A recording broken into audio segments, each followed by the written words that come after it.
ত্রিপুরা রাজ্যের সবাই স্বর্গে বাস করার কথা। এখন বাকি রয়েছে শুধু চাঁদে গিয়ে বাড়ি দেব এই কথা বলা। চাঁদে তারা বেড়া দিচ্ছে ত্রিপুরার জনগণের জন্য।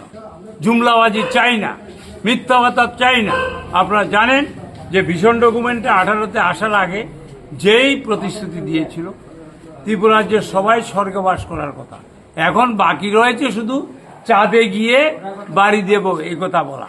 চাঁদে তারা বেড়া দিচ্ছে ত্রিপুরার জনগণের জন্য। অত্যন্ত ব্যর্থ। আমি জুমলা শব্দটা কেন বলছি, এটা আমার কথা নয়, আমাদের স্বরাষ্ট্রমন্ত্রী অমিত শাহজির কথা।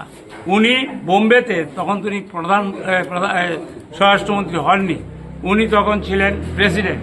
ওনাকে সাংবাদিকরা জিজ্ঞেস করছে, আপনারা যেমন যে 2 কোটি চাকরি হচ্ছে না কেন, ব্যাংকে 15 লক্ষ টাকা ঢুকছে না কেন, উনি বলছে ইলেকশন কা পহলে থোড়া থোড়া জুমলা বল सकता है। জুমলা মানে, জুমলা কথাটা হলো গুজরাটি কথা, এটা হলো ঠকবাজি। ঠকবাজ কেন ঠকবাজ হবো?